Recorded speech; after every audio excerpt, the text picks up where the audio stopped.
Alors, dirtiv, alors parce que c'est marqué, donc, Shalosh Shanim, il y a 3 ans, on laisse la Orla. Bah, je vois pas qu'il y a Rosh Hashanah Tishri là-dedans. Je vois pas, ok? Ensuite, c'est marqué ou Bashana Revit, la 4e année. Ok, je vois pas non plus que... C'est quoi la question là? La question, c'est d'où ça vient dans la Torah, que Rosh Hashanah, c'est le premier Tishri. C'est-à-dire qu'un arbre que je plante avant, premier Tishri, il passe déjà en 2e année. Ok. Ah donc c'est pas 3 ans. Ça veut dire... Hein? C'est pas 3 ans plein. Non, c'est pas 3 ans plein. Ça peut être 2 ans et 1 jour. Et alors on verra, en théorie oui, je crois qu'il faut au moins un mois, un truc comme ça. Il faut que ça prenne racine, il y a un truc dans le genre. Mais on va le voir après. Okay. Mais en tout cas, c'est moins que 3 ans. Okay. Ouais, donc genre au mois d'août, c'est bon. Au mois d'août, au mois de Av, il a planté un arbre. En Tishri, il passe déjà en 2e année l'arbre. Okay. Donc c'est bon qu'il doit planter, il vaut mieux qu'il se dépêche de planter pour gagner un an. C'est Av et Lul Tishri, exactement. Ouais, exactement. Au Bashana Revit, donc là-bas on dit que le fruit il sera Kadosh. Donc on parle aussi de Shana. Et après, Veyalif. Alors Yalif, Aloufé d'homme. On a vu dans Bereshit. Alouf. Est-ce que vous sentez ce que ça veut dire Alouf dans le feeling? Vous sentez ou pas? Alouf. Aleph. Aleph. Aleph, c'est l'unique, c'est le one.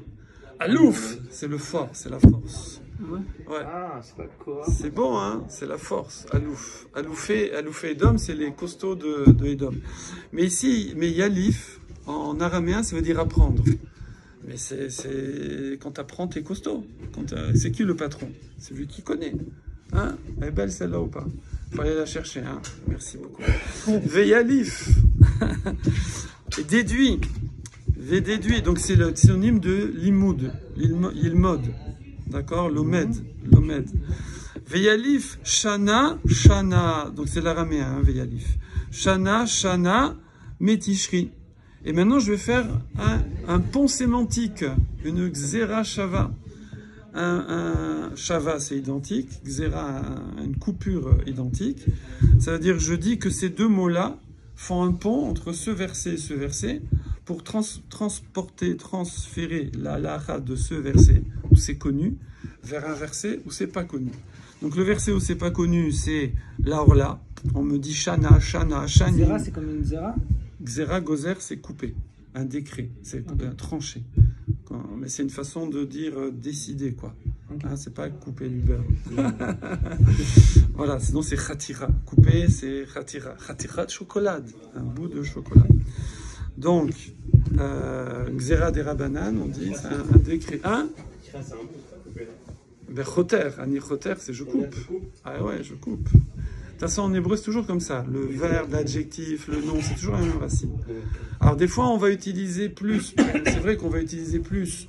Non, mais choter, si, c'est coupé. Si je coupe, je dis choter.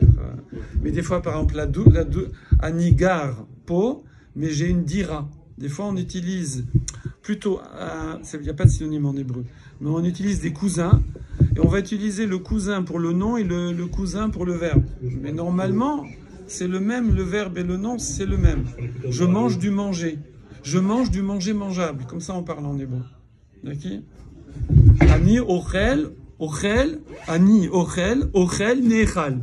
Je mange du manger mangeable. Voilà. En araméen, plutôt. Je parlais khatira, c'est un bout, un morceau, non? C'est pas coupé en araméen. Khatira, c'est l'hébreu, khatira. Oui, non, je parle en araméen. Donc, Veyalif, Shana, Metishri. Donc, moi, je vais faire. L'halakha que je connais pas, c'est le mot Shana. Dans Orla, je ne sais pas c'est quoi. Est-ce que c'est la vraie année? Ça veut dire quand tu plantes, tu coches sur le mur.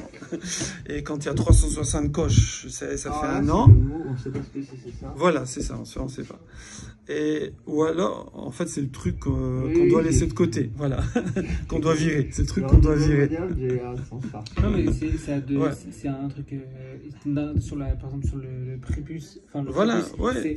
c'est quelque chose, mais sur l'arbre, c'est quelque chose qui est immatériel. C'est pareil. Non, là aussi, c'est les fruits que tu dois laisser de côté.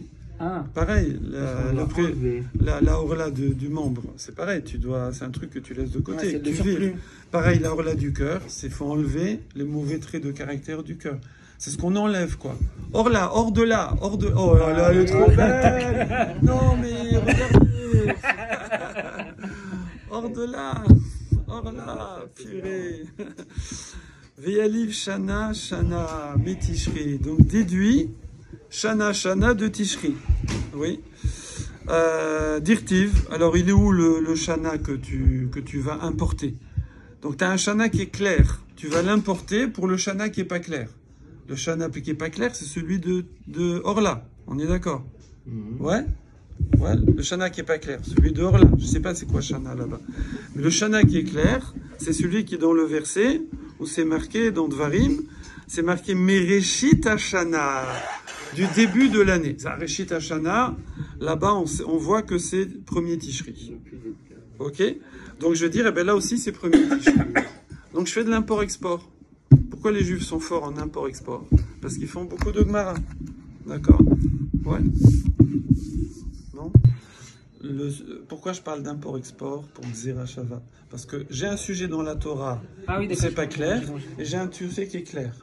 Et comme j'ai un mot là, le même mot là et le même mot là, qui en général, c'est pas alors ça dépend, mais souvent c'est un mot un petit peu en plus, ouais.